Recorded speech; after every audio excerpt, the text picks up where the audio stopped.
গৈছে সি অকলে আনাই পলাই গৈছে সিহঁতৰ মায়াকে নিব পঠাইছে বোলে ল'ৰাজনক শুনা মতে আমি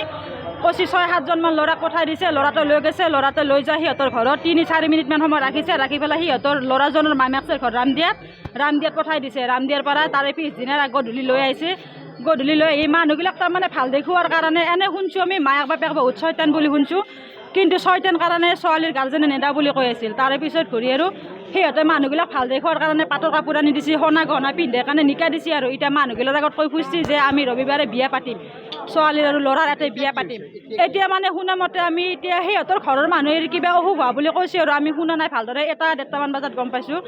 কৈছে হেৰি এনেহেনে হৈছে সিহঁতৰ গাৰ্জেন সিহঁতৰ ঘৰক যাব দিছে আমাৰ দাদা আছে ল'ৰা এটা কৈছে কি হৈছে কৈছে মুন্নিৰ পেটৰ বিষ উঠিছে অকস্মাত শুৱালকুছিত নিছে শুৱালকুছিৰ পৰা ভাঙা ঘৰ লেফাৰ কৰি দিছে আমাক ফাঁচি লাগে আমাক আৰু নেয়া লাগে ভাল ছোৱালীটো আজি কিয় মৰিব পাৰে কি নাম আছিল তেওঁৰ স্বপ্না আহমেদ আৰু কাৰ বিয়া হৈছিলে সৰু ল'ৰা তহিদুৰ ৰহমান বালাহেৰে দামপুৰতে ঘৰ কি হৈছিল তাৰমানে আজি কি হৈছে এতিয়া গম পোৱা নাই আৰু ইমানখিনি কিয় মৰিলে কিবা অসুখ থাকিলে হেঁতেনো জনাব লাগিছিল তাইতো ভাল ছোৱালী না তাইৰ একো অসুখ নাছিল মাৰিলে কি কাৰণত মাৰিলে সেইকাৰণে আমাক জনোৱা নাই আমাৰ কণ্টেক্ট হেৰি কৰাই নাই যদি ৰাতিয়ে মেডিকেল আনিছিল আমাক জনোৱা কিয় নাছিল ঘৰত মানুহ আছে নহয় মোৰ চিষ্টাৰ হয় নাই জনোৱা ৰাতি ভাল কৰি কথা পাতিছে আমাক এতিয়া জনাইছে তাৰমানে বেলেগক জনাইছে সিহঁতে আমাক কৈছে আমাৰ সন্দেহ আজি এসপ্তাহ হোৱা নাই ছোৱালীটো যাবা এতিয়া সিহঁতে দুখী সিহঁতে মাৰিব লাগিব ছোৱালীটোৰ দামপুৰ গাঁৱে ক'ব ছোৱালীটোৰ আকৌ বেমাৰ আজাৰ নাই বিয়ে পঢ়ি থকা ছোৱালী সিহঁতে মাৰছি আৰু অসুখ হৈছে ঘৰখনত জানাব লাগে নিকে হৈছে ছোৱালী জানাব লাগে এসপ্তাহ হোৱা নাই কালি নে পৰহি এসপ্তাহ হ'ব সেনে সিহঁতে মাৰছি ল'ৰাটোৰ দামপুৰ বালাহেৰে ল'ৰাটোৰ নাম তহিদ বাইপাকৰ নাম মইনুল অসুখে নাই দামপুৰখনে জানে আছে মাথাৰ পিছফালে কোবাও চিন আছে মানে তেওঁ মৰি আহিছে তেনেকুৱা ধৰণৰ আমাৰ হস্পিটেলত এটা নিয়ম আছে যে প্ৰতিদিন সপ্তাহত মানে প্ৰতিদিনতে এজন ডক্টৰ ইমাৰ্জেঞ্চি হিচাপত থাকে আজি ডক্টৰ সৰ্বা সেনগুপ্তা আছিল সৰ্বা সেনগুপ্তাই কেছটো হেণ্ডেল কৰিলে আমিও আছোঁ হেণ্ডেল কৰিলে যিহেতু আমি ব্ৰডডেড হিচাপত পাইছোঁ আৰু তেওঁৰ বয়স মাত্ৰ 21 বা 23 বছৰ বয়স বুলি কৈছে সেইকাৰণে সেই 21-23 বছৰ বয়সৰ মানুহগৰাকী যেতিয়া ঢুকাল কি হয় ঢুকালেতো আমি এতিয়া গম নাপাওঁ আমি ডেড বডিটোহে পাইছোঁ সেইকাৰণে আমি লগে লগে পুলিচক ইনফৰমেশ্যন দিলোঁ আমাৰ মানে ইমিডিয়েট পুলিচ ষ্টেচনত শুৱালকুছি পুলিচ ষ্টেচন আমি শুৱালকুছি পুলিচ ষ্টেচনক খবৰ দিলোঁ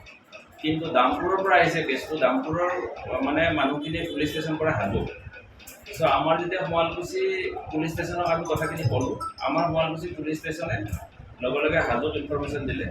এতিয়া হাজো পুলিচ ষ্টেচনত টিম আহি পাইছে আৰু আমাৰ যিজন ইমাৰ্জেঞ্চি ডক্টৰ আছিলে ডক্টৰজনে immediately as per our advice আমি এডভাইচ কৰিছিলোঁ যে এই কেছটো আমি পষ্টমৰ্টেমত পঠিয়াব লাগিব এতিয়া আমি পষ্টমৰ্টেম পঠিয়াব লাগিলে কেছটো থ্ৰু পুলিচ যাব লাগিব চাৰ্কল অফিচাৰো আহি থকা বুলি মই শুনিছোঁ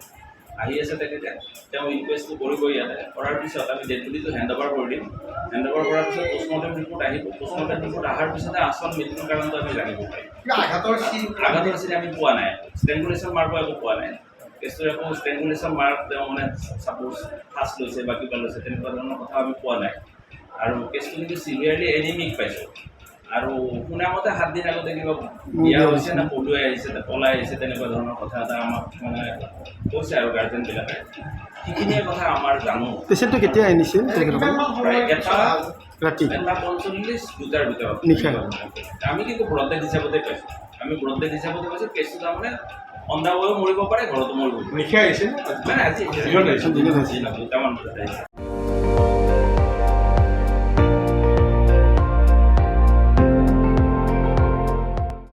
আপুনি চাই আছে ND24